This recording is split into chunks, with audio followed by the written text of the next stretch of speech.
3. This is the Kurt Vonnegut Society's 2021 panel on Vonnegut and religion for the American Literature Association Conference. We have 3 papers, though one of our panelists is currently running behind and hopefully being able to join us here shortly. We will forge on with the 2 that we have. We're a relatively informal organization, and so to that end, while we are excited and super interested in Ben and Megan's expertise, we will allow them to introduce themselves and provide whatever context or biographical note that they might like to share with us. Beyond that, we'll save a little time at the end for a Q&A period, and then invite people to the organization and greater participation in the coming years. So to that end, first on our schedule is Megan Kehoe. Megan, take it away. Hey, hello everyone. Megan Kehoe, as he said, I am a grad student at Liberty University in Virginia. This is my first conference. I'm incredibly excited and incredibly nervous simultaneously. I have nothing as far as handouts, nothing to share with you. I'm going to read it the good old-fashioned way because I believe that is all I could do at this moment. A little context, this started out as wanting to be relatively close to the novel, and it turned into a much larger theoretical issue in a way, and I regret that in some ways and not in others, but I wish I had more time, more space, and I'm just happy to be here and share with you kind of what I've come across. But with that, I will just go ahead and begin. In an interview with Charlie Riley, Kurt Vonnegut is credited with saying, "The Christ story is marvelous, but it's not really about people like us." It is with this attitude that Vonnegut writes God in Slaughterhouse-Five. God's character is satirical, a stand-in for an outdated and misguided way of thinking, one which humanism readily replaces. However, many of the critiques Vonnegut makes of God and Christianity can be reconciled through the application of Christian humanism and unfiltered doctrine. This acknowledgement is important as it challenges the significance of Vonnegut's elevated position as a revered humanist. David L. Vanderwerken, in his article, Kurt Vonnegut's Slaughterhouse-Five at 40, Billy Pilgrim, even more of a man of our times, refers to the presence of God in Vonnegut's work as, quote, humanistic Christianity, end quote, in which every person is a Christ inherently. Yet the difference between the Christianity Vanderwerken identifies and Christian humanism is only found in association and context. The logic that leads to both perspectives is largely the same, as are most of their values and intentions. The two can be reconciled through Kilgore-Trout's claim that the Gospels teach against abusing those who are well-connected, and his question of why Christians found it so easy to be cruel, especially in relation to war and violence, as well as Billy's early belief in a loving God and Billy's identification with Lot's wife. In addition to these instances of humanism evident in Vonnegut's work, he also self-identifies as a humanist during his Humanist of the Year acceptance speech in 1992. He says, quote, "So the humanism I represent, to which I am an heir, draws energy not from the Renaissance or from idealized pre-Christian Greece and Rome, but rather from a very recent scientific discoveries and modes of seeking truth." This differentiation is important as the Greco-Roman understanding of humanism has developed drastically since its creation. Additionally, Greco-Roman humanism exists alongside classical theology, but as Vonnegut also claims in his speech, humanists are secular, refusing to consider, quote, God Almighty in their observations and focusing, I apologize, my phone is ringing. God Almighty in their observations and focusing instead on that which can be physically observed. There is little room for Christianity in this world of Vonnegut's, at least not in its pure form. Vonnegut refers to himself as a Christ-worshiping agnostic, a claim that Ryan Wepler sees as complimentary of, quote, Jesus's teachings, not as articles of faith, but as a morally appropriate response to the realities of the present. Yet, the claim is still a disregard for the primary foundation of Christian doctrine. John Grunchy, a Christian humanist and biblical scholar, argues that the belief in Jesus as Messiah is essential to Christianity. Many religions value Christ as a teacher, a radical, or even a prophet, but one cannot identify as a Christian by standard terms without acknowledging his divinity, which of course Vonnegut does not.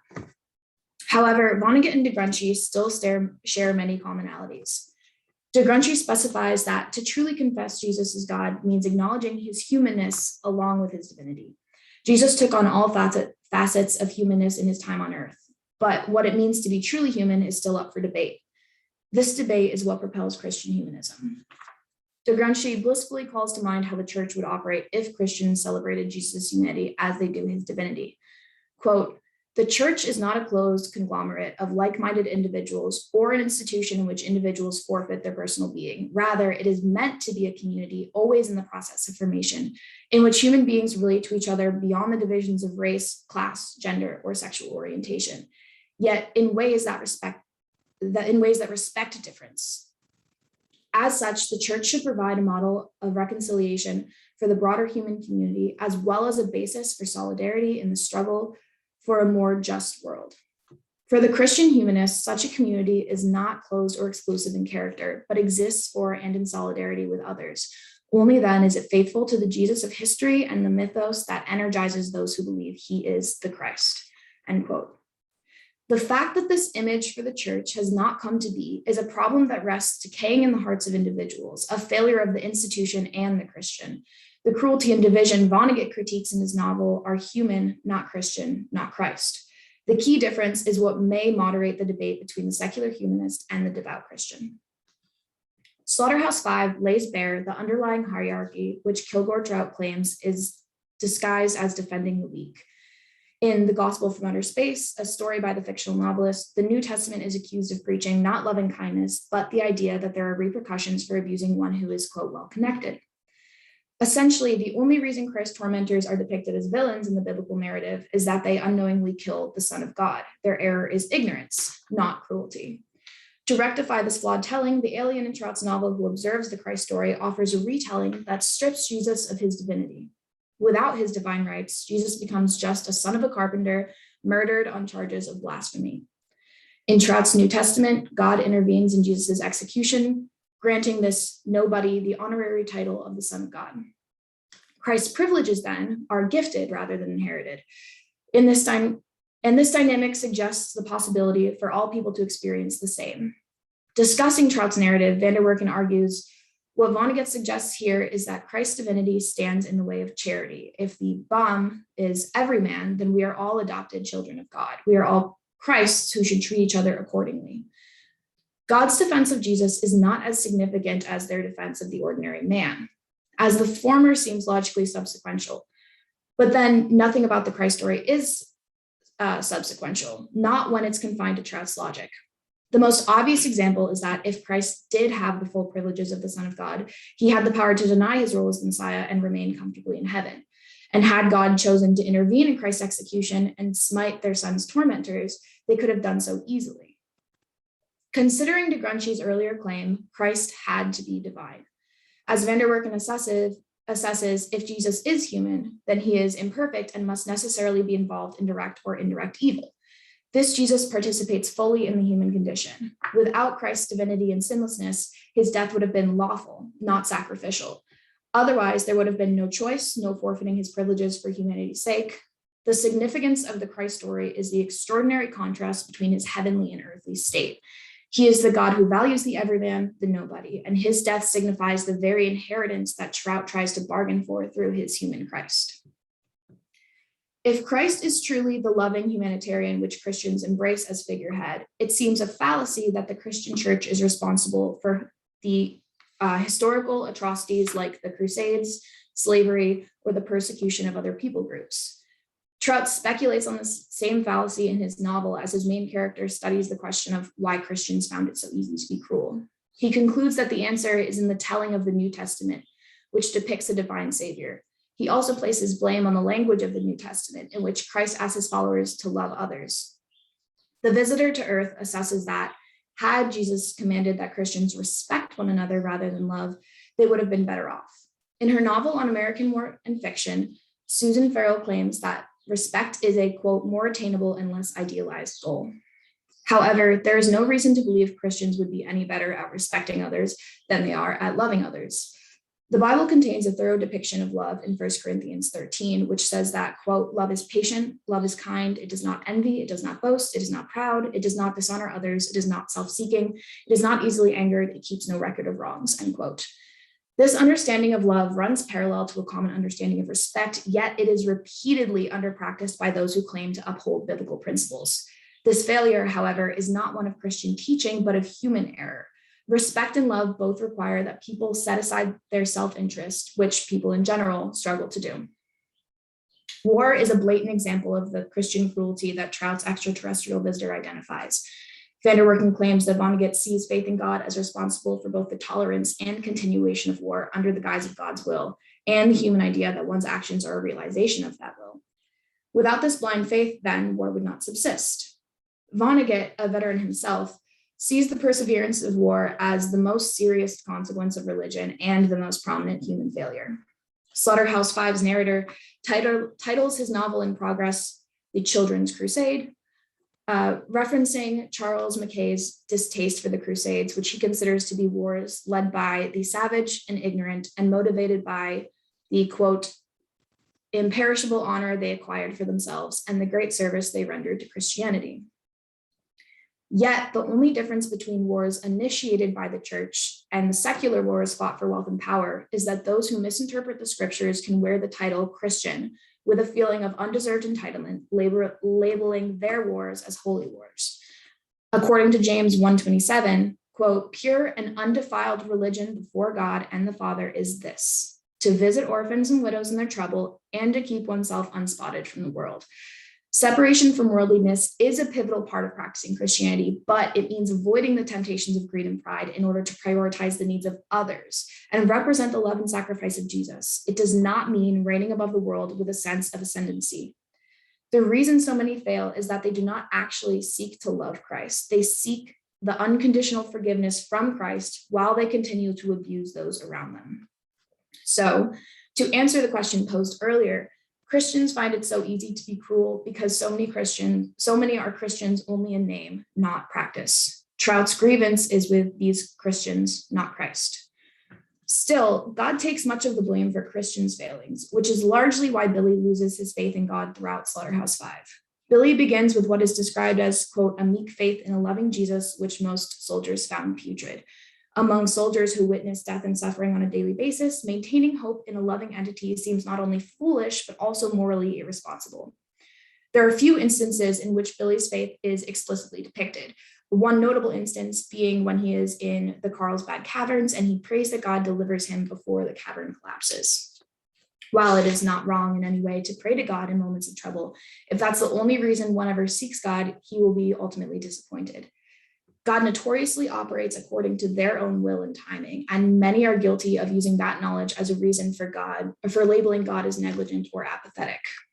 Eventually, Billy's faith in God is replaced by a faith in the Tralfamadorians, who Farrell refers to as Billy's alien gods, offering him a tempting reality where pain is an illusion and one can always escape to a time when all is well. Vanderwerken points out that both an omniscient God and the Tralfamadorian ideology, quote, nullifies human intentions, commitment, and responsibility. From Billy's point of view, God abandons him to loneliness, pain, and fear. All of this is consistent with Vonnegut's view of God. Vonnegut tells Charlie Riley in a personal interview, I think what will finally kill us will be God. God will kill us by the millions quite soon. I think by starvation, with flu, through war, any number of ways. He is killing us by the millions right now on growing margins of the Sahara Desert and in places like Bangladesh, end quote. Yet again, the blame shifts unjustly on God rather than man. Men harbor resources and leave others defenseless against disease. Men start wars and continue wars until their agendas are fulfilled. Were God's people mindful of their stewardship, many of the world's problems would be resolved. Billy and others like him would not suffer as they do. But people continue to abuse the systems God put in place, ignoring both the commandments of the scriptures and the shared responsibilities of one common humanity. In glorious rebellion against the God who causes war and leaves man to suffer, Slaughterhouse-Five's narrator clings tightly to his image of humanity, which is contrary to and elevated above the Christian God. The narrator, who is often considered a stand-in for Vonnegut himself, is especially enthusiastic about Lot's wife, who he celebrates for her humanness. The story of Lot's wife is commonly regarded as evidence for God's intolerance, as Lot's wife looks back not just on a place of sin and pain, but also on her home. Lot's wife turns back to watch the destruction of thousands of people despite God's commandments to look ahead. Similarly, Billy bears witness to, quote, the greatest massacre in European history, which was the firebombing of Dresden, and he, quote, remembered it shimmeringly. Billy shares this tendency with the narrator himself, who spends his time in the novel searching to try to recount the bombing. However, these two characters look back as survivors, as men unsure of their place in the tragedy around them. Billy looks back to face his trauma after avoiding the event for much of the story. The narrator looks back to try to bring a bombing into light and to share the tragedy with the world. Lot's wife, however, had other intentions entirely. Interpretations of the story of Lot's wife date all the way back to Augustine, who claims in the 10th book of his masterpiece, The City of God, that Lot's wife's crime was desiring that from which she was saved. This desire, of course, is not comparable to Stockholm syndrome or the like, not a natural grief or survivor's guilt, but something much deeper. Her looking back was a direct challenge of God's authority, a moment of believing that she was righteous in her sin and could justifiably deny the grace and blessings of God in her life. Contrarily, Billy and the narrator see the bombing as it was, and they try to move beyond it towards the hope for blessings to come, whatever those may be. I do not ask that anyone drastically change one's reading of Slaughterhouse-Five. Vonnegut is a secular humanist through and through. I merely hope to offer a reading of the novel through an alternative lens, one which represents the beliefs and intentions of the secular humanists while also holding to Christian doctrine. Vonnegut's depiction of God and Christianity is, in all honesty, fair. Notwithstanding, Vonnegut's image of God is deep-rooted in misconceptions. The recognition of both is vital to uniting Christian humanists and secular humanists alike. Change, I believe, begins on the side of the former. Christ's message of love that Vonnegut admires will never be widely accepted until the church stops pushing political agendas, holding to blasphemous traditions, preaching hate, and inciting violence. It can no longer be commonplace for Christians to regard a critique of the church as a critique of God, especially not before evaluating their own failures.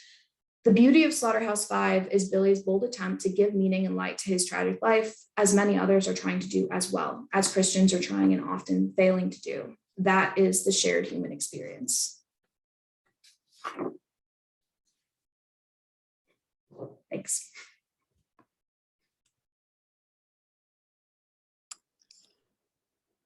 Thanks for that paper, Megan. I really appreciate it.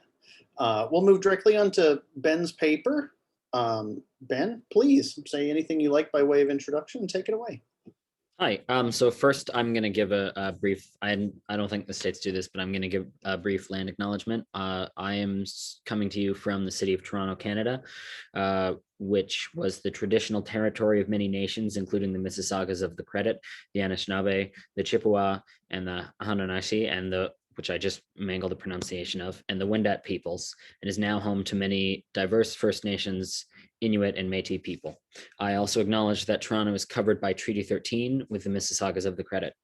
My name is Berman Ghan. I have a Bachelor of Arts from the University of Toronto and a master's degree in English from Ryerson University.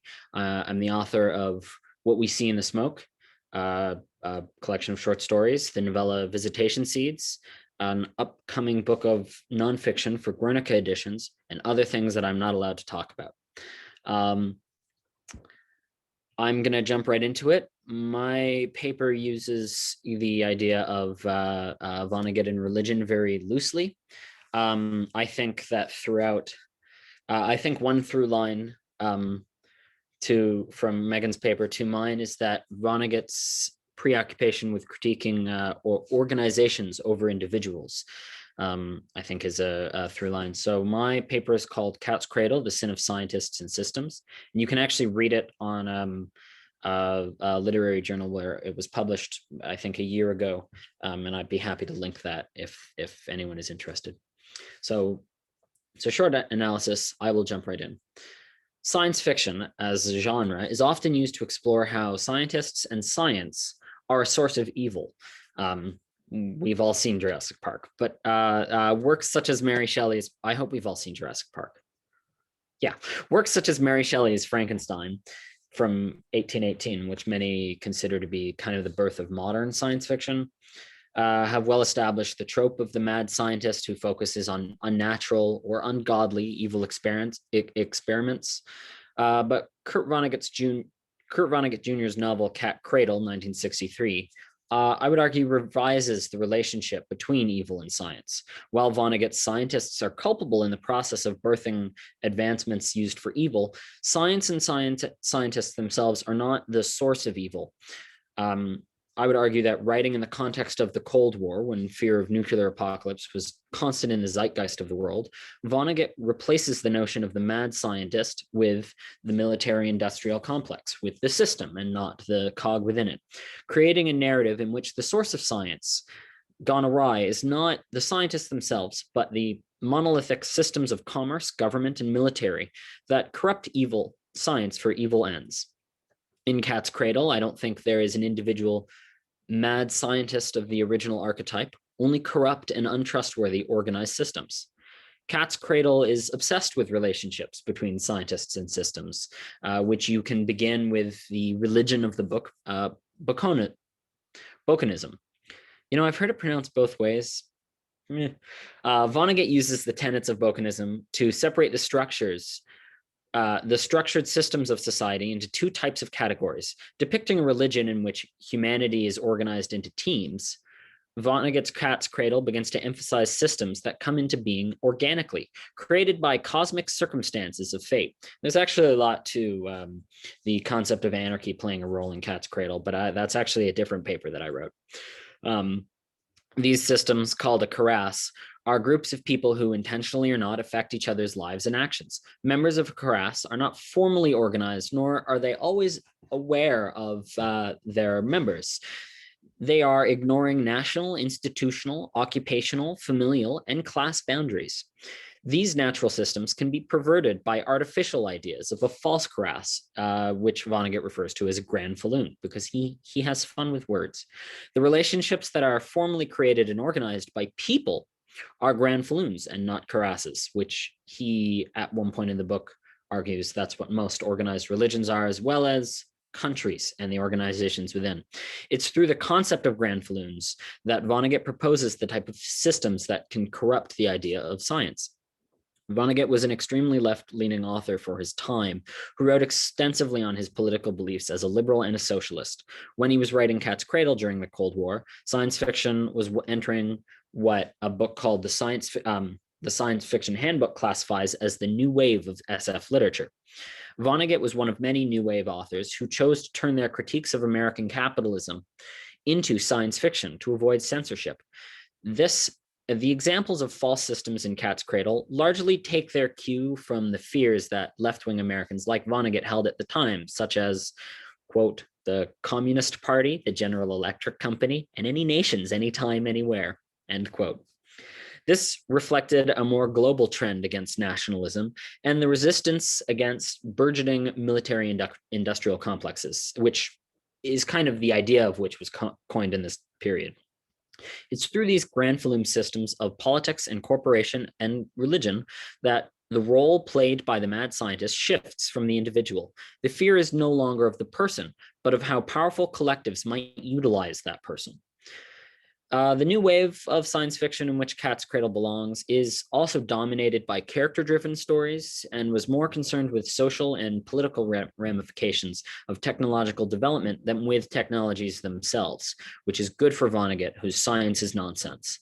According to Ginger Strand's biography, The Brothers Vonnegut, when the earliest draft of Cat's Cradle was submitted for publication as Ice 9, science fiction editors were attempting to make science fiction more sophisticated in terms of literary style as well as content.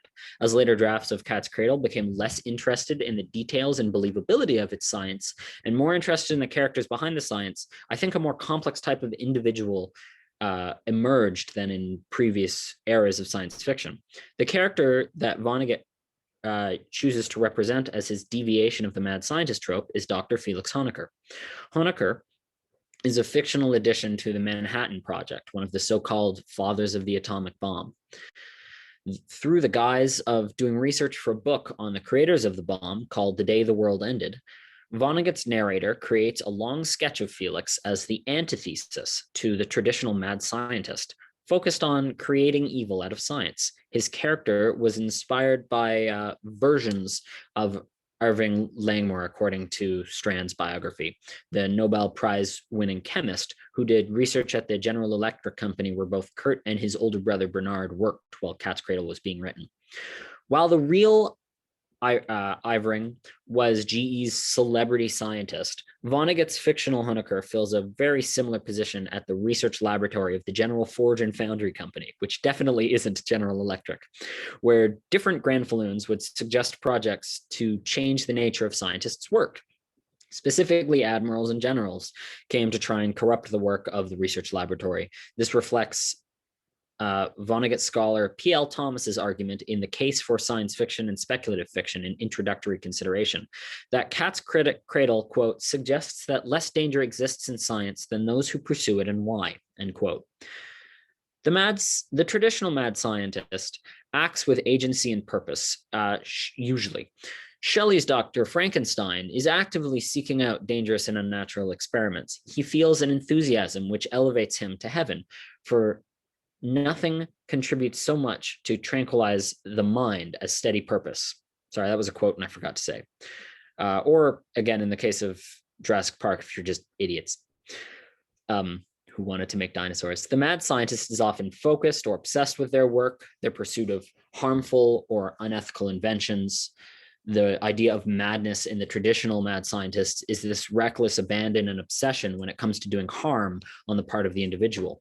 The mad scientist exemplified in Dr. Frankenstein doesn't need to be encouraged or manipulated by any private or public system. They are simply driven by, quote, the determined heart and resolved will of the man, end quote. But I think Shelley's Frankenstein presents a mad scientist working alone, having his work opposed by the mob, or the Granfalloon, which fears what he's done. In contrast, Vonnegut presents his alternate trope of the mad scientist in having Honecker pursue science only for the sake of discovery, with no thought to application or power. He removes the classic desire for power, more specifically the desire to change the natural order that drives many early mad scientists. Instead, the main thing with Dr. Honecker is truth. That's also a quote. In his innocent curiosity, Honecker is presented as the as I've already said that, sorry. He's not evil or mad in the traditional sense, and I realize that that's ableist language, but unfortunately that's how I have to talk about the tropes within this paper. But only a man who doesn't understand human responsibilities. He's manipulated by the systems which intend to use his science for destructive ends. Without the influence of Granfalloons around him, Vonnegut's scientist would have simply been left to wonder about turtles. As opposed to a scientist's single-minded drive towards a goal, it's the work of the Granfalloons that force him into destructive fields of research.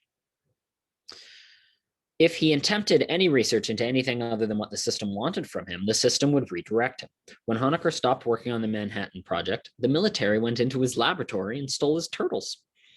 Honecker, with his childlike mind, came to work the next day and looked for things to play with and think about. And everything there was to play with and think about had something to do with the bomb. The responsibility and fear of science tampering with the recesses of nature and quest for unlimited power, as Shelley put it, is shifted onto the responsibility of the military. For Vonnegut, it's these systems which seek to use science as tools to violate nature, while the individual is merely on a quest for knowledge and can be abused and manipulated. When Cat's Cradle inserts Honecker into the history of the atom bomb, it illustrates the extent of his naivety.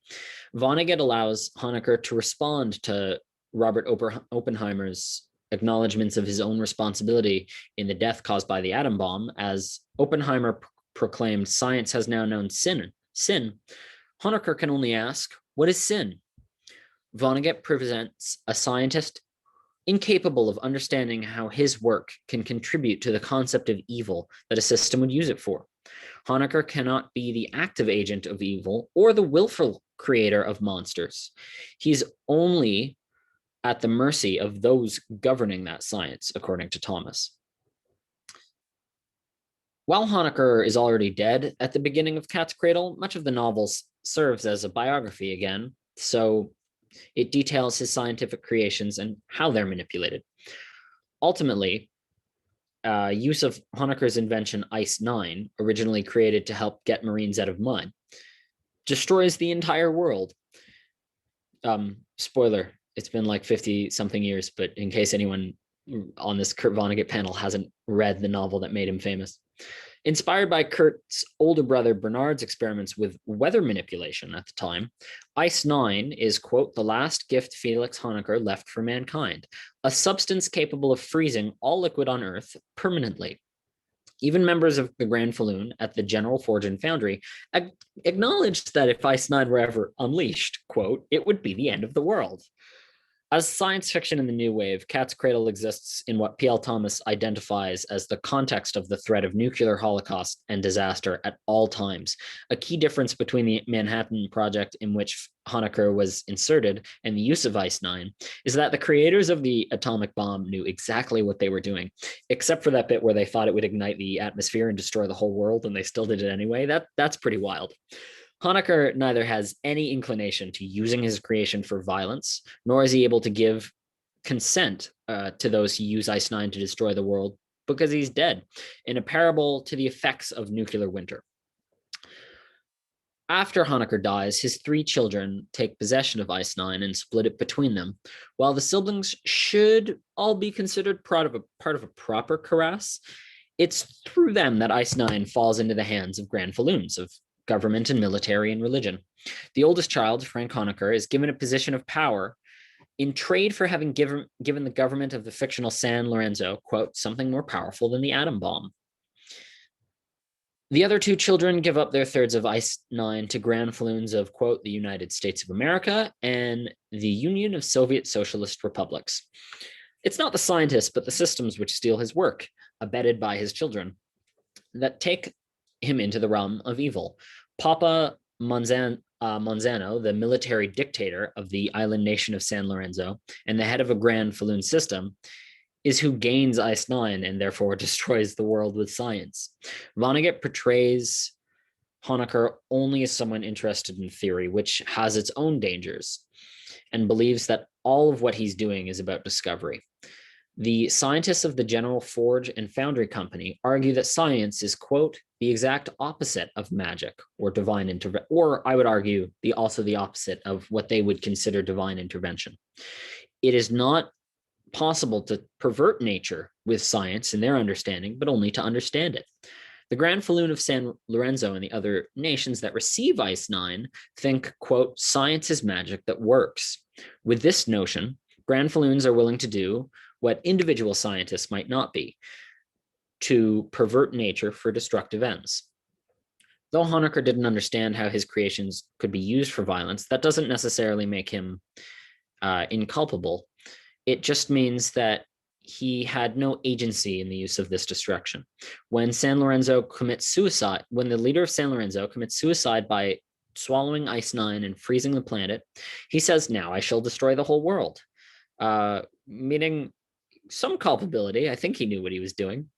In effect, the president of San Lorenzo takes the place of the mad scientist that Felix Honecker could never be, who exists as the result of and at the very top of a religious and military industrial government, the Grand Falloon that sustained him and gave him this power and brought him to Ice-9. He pursues science because he wants to challenge the laws of nature. So the role of the scientist has been successfully moved from the individual to those who run the systems that might control the individual. Again, Honecker isn't blameless. He's still culpable for the creation of the atomic bomb and Ice-9, and even if he didn't fully comprehend the consequences of his actions, he's guilty of ignorance and of failing to think of the potential for harm that his creations possessed. But I do think that this shows that Vonnegut has successfully shifted the trope of evil science from a mad scientist who is responsible for the misuse and abuse of science to individual scientists who pursue science for its own sake. If I say science one more time, sorry. Vonnegut has reached a point in history where it's no longer believed that companies who employ individuals are benevolent, nor that governments who run societies always have the populace's best interests at heart. Cat's Cradle is set in a world that has become too large and too interconnected to fear the work of the individual. Living in the shadow of the nuclear bomb, which was the product of many systems working together, no individual's action can be enough to solicit such fear. Vonnegut has refocused the fear into the fear of from the individual to the fear of a monolith. In a society where scientific process is steered by the interests of grand falloons, such as organized religion and industry and military, the mob of the people of Frankenstein no longer fear the monster. They are in control of the monster. It is no longer Dr. Frankenstein or Felix Honecker's inventions which threaten the well-being of the world, but the grand falloons that control them. That's the end of my paper. I know it focused a lot more on science incorporation than religion, but that was sort of the intention when I was working on this a few years ago. I'm done.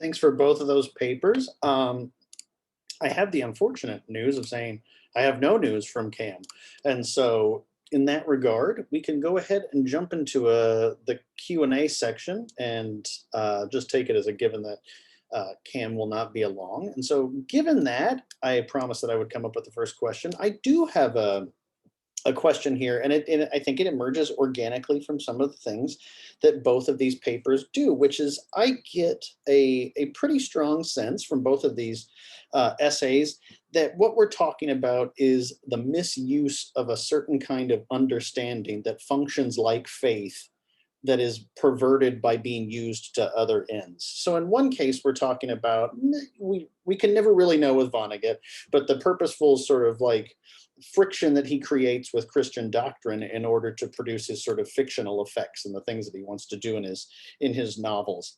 And then in Ben's paper, we get this sort of like subsequent reaction that if we've replaced through the Enlightenment the use of science as an organizing principle where we used to use faith, then we've now, according to Vonnegut, replaced science with applied science, which is maybe a placeholder for those systems thinking that he's certainly interested in taking apart.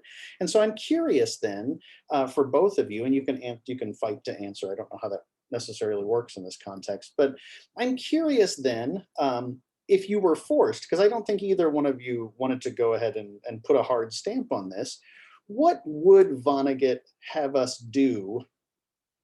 Throw out all of the systems that we put value on? Is it true postmodernism that nothing matters? Or is there a kind of answer that he has in there that he opens up a space for, but because he's an artist, he's not required to actually answer those questions that he brings up? Yeah, please, Ben. You just asked us how would Kurt Vonnegut, and by extension, me by guessing, solve all of the world's problems? Yeah, absolutely. I think it depends on what point in Vonnegut's life you're speaking to him. I think as a young man, he was far more radical. I think in some ways, as he aged, he became more conservative. I'm sure it came with the enormous success and not great understanding of feminism and other things.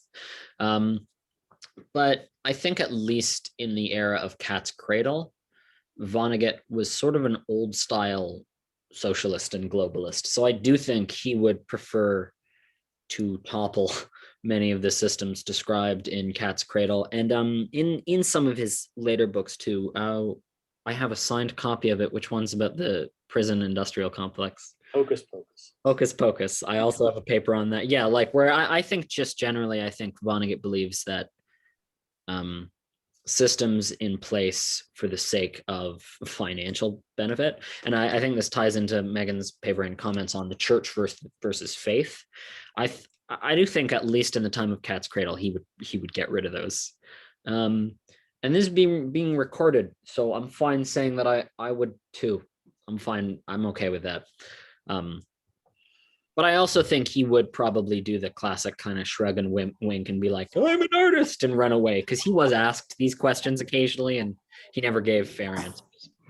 I think that's a totally reasonable response, and no worries about the recordings, given that one never knows how many people will come to a panel. One never knows how many will seek out a recording of a panel somewhere.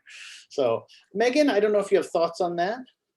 Yeah, I'm in an interesting situation in that Vonnegut claims to almost respect the Christ story. I mean, he claims that he thinks it's marvelous. He gives some credit to the teachings of Christ, again, as not a divine, not as a divine person, but just as a leader and a radical. So he is actually much kinder to the Christian faith than a great deal of secular humanists. But objectively, he doesn't believe in God. So how do I think he would embrace that? The thing is, I think it's almost tragic that that's like, it should be a non-issue. But because of the way that faith has been misrepresented and abused by people who claim to be Christians, and then go around and act like racists and Trump thumpers, we have to be very explicit in the language that we use when describing Christianity. So obviously Vonnegut is against the institution. I'm against the institution. So I think that because he doesn't believe in God, he would dispense faith in order to dissolve the church as well, if that's what it took. But I don't think that he would inherently say that faith is wrong. I mean, part of humanism is making meaning because there is none, and creating for yourself a sort of hope. And I mean, Pilgrim does that by creating Tralfamadore. Maybe, I don't think anyone is actually of the opinion that it was real, but we very few. I think that Vonnegut, like he said, we're all here to fart around, and we're just doing what we can to make this place actually habitable and find joy. And so I think that he doesn't hate faith as it is, but yes, I think he would risk faith in order to destroy the church. Sometimes I'm borderline as well. So it's a tough question in that case. That seems like a totally fair sort of thing to think about. One thing that I just kept thinking about in regard to both of your papers, though, is his function as a fiction writer, right? He's not writing his own new doctrine. And I kept thinking of that moment, which I think you alluded to, was that he said that the Gospel of Matthew was the best book he'd ever read. And I was like, of course he would like that as a fiction writer. It has lots of things that, just as a literary, a piece of work would really inspire him and give him a lot of things to work with. But at the same time, also appreciated all the strange things that he didn't quite personally understand that he saw at GE that were also then being picked up and used in service of capitalism. So those are really great first questions. Hopefully this has provided an opportunity for our either one of you to come up with a question, or maybe some people in our peanut gallery here. No pressure. I have a question for Ben.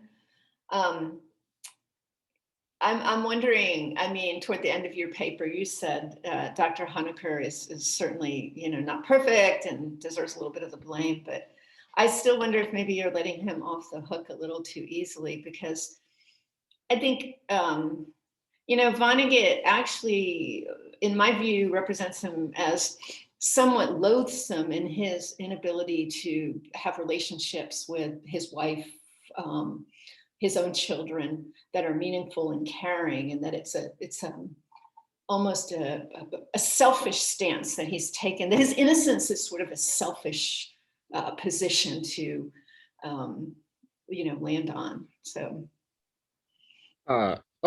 Honecker's a bastard, absolutely. I was speaking specifically to his culpability on nuclear holocaust and the destruction of the entire planet. Vonnegut portrays him as a terrible father and a terrible husband, although I think it's worth noting that Vonnegut's portrayals of marriage are dangerous to talk about. Like, there is sometimes he's being like, look, he's showing how hard things are for women, and sometimes he's just being misogynistic. So I don't know if that bit's into, I would say at the time that bit's probably intentional, but yeah, no, Honecker is awful.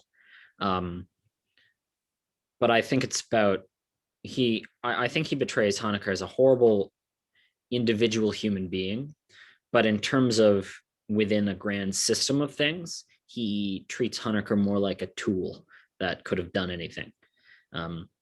So I should make it clear, like, he's not off the hook. He did destroy the planet, and he was horrible to his family. And there is the argument to be made that his kids might not have given away Ice Nine if Honecker hadn't been such a horrible father. But yeah, no, I just, horrible person. But I think the point is that especially like that's why I love that interaction between Oppenheimer so much, because I think the most damning things about Robert Oppenheimer is he was like, when they said, what are you going to do with this, he was like, kill as many people as we can. And I think that is, and I do think it's representative of even now the way we look at science versus applied science. Of people put ideas forwards, and if you say, well, this could be harmful, they go, well, that's not what I meant. And it's like, well, okay, so you're not on the hook for like intentionality, but does that mean you're let off the hook for like what you didn't think about? And I think in some ways, yes. So yeah, like I don't want to be too easy on him. He is a selfish and awful man. If that's. And I'm curious, Ben, if you just concede the fact that like, what else could a nuclear bomb be used for? You know, there are sciences, even if it's not science is a blanket term, and obviously the political climate, that's something that should probably be discussed, but like creating weapons, knowing very well how they can be used. No, science overall, I mean, medicine is healing. I'm fully vaccinated. Obviously, science does amazing things, but there are instances where that is just objectively not the case. I'm also fully vaccinated. Isn't that? I think Vonnegut would say that a gun is a gun and only does one thing. You know, when I think his horror at who's being killed in war, no matter what, which is, you know, the central to Slaughterhouse-Five, is an American soldier watching a German city be burned to the ground, is evident that, like I said, it's about science versus applied science. And yes, we learned things from splitting the atom, but mostly we nuked 2 Japanese cities of civilians into oblivion. So I think Vonnegut would probably fall on that side. I think his use of weaponry through his novels is usually pretty uniformly, this thing exists. If there's guns in a Vonnegut book, they don't do anything other than kill people. I guess is my, maybe not my reading, but my take on my reading of him. I mean, he describes bullets coming down as God's unzipping his fly on the world. So I mean, we kind of are connected in that way as well. That's another bridge. He does basically say, here's what good fire bombs could do in Slaughterhouse-Five, where Billy sees things move. Sees things moving in reverse, and he, you know, Vonnegut is basically saying the most beautiful thing we could do with our warplanes and our guns is dismantle them and bury them in the earth. As you guys are talking, I'm thinking as well about sort of you know, similarities in the 2 books, in the sort of longing for innocence. I mean, Ben, you talked about Honecker saying, what is sin? I mean, he sort of occupies this innocent prelapsarian position where he doesn't seem to understand there's sin in the world. And Billy Pilgrim, of course, has the longing to, you know, go back in time and become Adam and Eve. And he indulges this fantasy of a sort of strange new Eden with, you know, Montana as his Eve. So I'm curious about, you know, Vonnegut's position about that, because I teach a lot of war literature, Vonnegut, Tim O'Brien, Hemingway, but we were talking a little bit about Tim O'Brien in the roundtable earlier.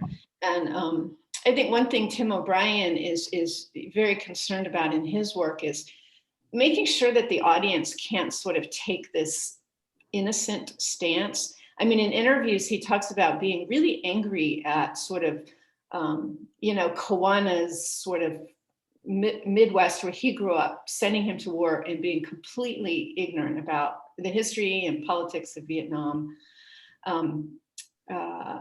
Michael Hare in Dispatches, it talks a little bit about witnessing and says, once you've seen something, you're as responsible for it as, you know, the people that did it. So I'm you know, I don't know what I'm really saying about this, but I'm very curious about that sort of innocence, sort of this false innocence or longing for false innocence as a way of sort of evading responsibility for atrocity. And, you know, what you guys think about that theme probably in the 2 books that you discussed. I did briefly say in my paper just how one crime of the Crusades is people feeling that they can throw on the badge of Christian and make their wars holy wars, but ultimately everyone's going to be guilty of that because there's always a reason to go to war. People always find a reason, and it's always BS. Trying not to swear for you guys, but it's just the same thing. I mean, people find a reason to absolutely crush those beneath them. They find a reason to always accumulate more wealth, and it's just become an inevitable part of human nature that I hate a lot. And I'm getting a little off track with the question itself, but yeah, as far as teaching war, there's just no pretty way to paint it. And I think people need to stop normalizing it and start holding people accountable. What are the true justifications, and how can anyone actually ever truly justify starting and continuing murder, essentially? I think that's a great answer. I will say I have a couple thoughts. One, which doesn't totally connect to my answer, is not knowing what sin is only a problem if you're coming from a Christian perspective. Plenty of people in the world and religions don't have, like, sin is a Christian concept. Evil isn't, but I thought that was an interesting kind of divide in the book. But I do think that I'm totally lost. I'm sorry. Could you quickly restate the question so that I could be more cogent? Well, I'm just thinking about Vonnegut's stance in relationship to sort of a declared position of innocence. And I mean, yes. you can Okay, see yeah. that in Slaughterhouse-Five with Billy's Tralfamadorian fantasy sort of absolves him of responsibility for his whole life, because he's thought there's nothing you can do to change the future, or the Tralfamadorian pilots blew up the world.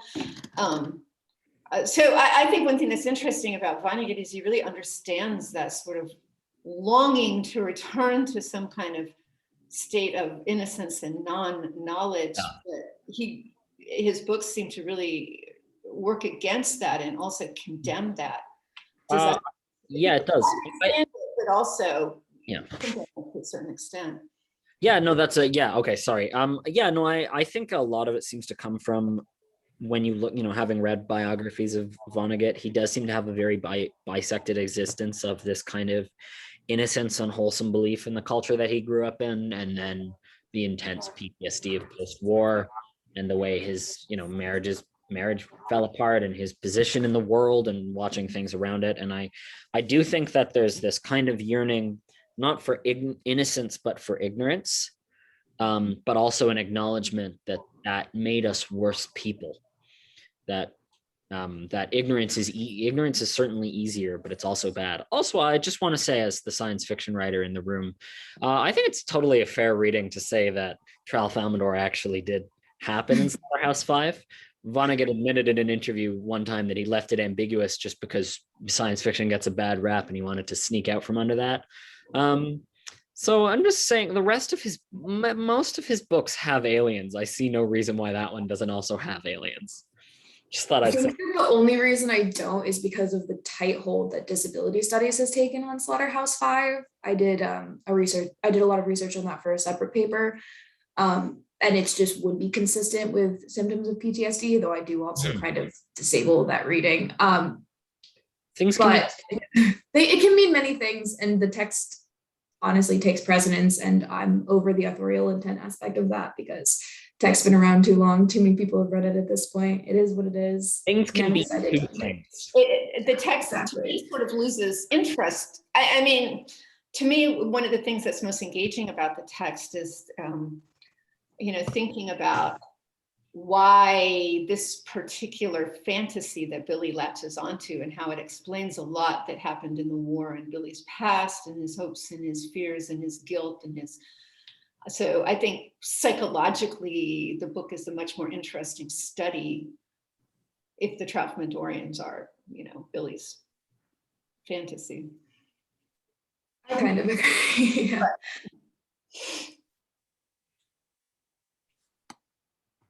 we are under absolutely no obligation to push through what would be the official time limit in here, especially since we're missing a presenter. So I can open this up for sort of last call questions, or if anybody has some things that maybe didn't make it into their paper that they'd like to, I mean, I would love for this to devolve into an absolute fight about the existence of Tralfamadorians and that we have to figure it out before we stop convening. But I don't know, at the very least, I'd like for Brian to pose that to his students and demand that they take a side. Do you guys have social media? Like if I make a poll on Twitter, or I have social media, I'd but actually not be very Twitter. curious. I'll do that and I'll let people know, I guess. I would appreciate that. I'm fine with being wrong. I don't think it's supposed to be there, but I'm totally comfortable with being wrong. I mean, the book is fiction. I'm just saying I think it's more fun if it's both, but that's Come on, not. Ben, stand firm. All Stand right. firm, I'm ready. Let's do All it. right, aliens are real. Fight me. Ghosts are real. Next question. Ghosts aren't real. Anything else? Anything else that anyone desperately needs to add to our mix here? I'd be happy for people to exchange emails afterwards too, of course, since everyone's on the email list. Anything at all? Ghosts could be real. What's that? No. You didn't write about that. I just wanted to say thanks for two really interesting papers that were sort of, took sort of different approaches than the standard approaches to the book, and I thought were really interesting. So thank you guys for that. My mug Thanks has for your been empty for source. half an hour. I just want it in frame. That's also a completely fair move. I feel like everybody should pantomime doing something at this point. To that end, then, I will end as we always do with these things. If you do have any interest in the Vonnegut Society in an official sense, of course, you are not dragooned into the society. That would be very cruel. But if you're interested, do please give us a yell at vonnegutsociety@gmail.com. And of course, if anyone is watching this across the digital divide, when this becomes a recording posted on the ALA's website, we'd be happy for you to join as well. Please let us know. Beyond that, I do have a note to remind everyone that the Vonnegut Society also has a standing guaranteed panel at the Northeast MLA, if anyone is going to be in their region. And I'm sorry, even though Nicole said it at the previous panel, I don't remember where it's going to be this next time around. It was just in Boston, so we're not going to be there. That's the best I can say. So anything else that comes up, Vonnegut related or otherwise, do let us know. But thank you for your participation, both as presenters and as visitors to our panel. And I'm now going to officially end the recording. Thank you. Thank you.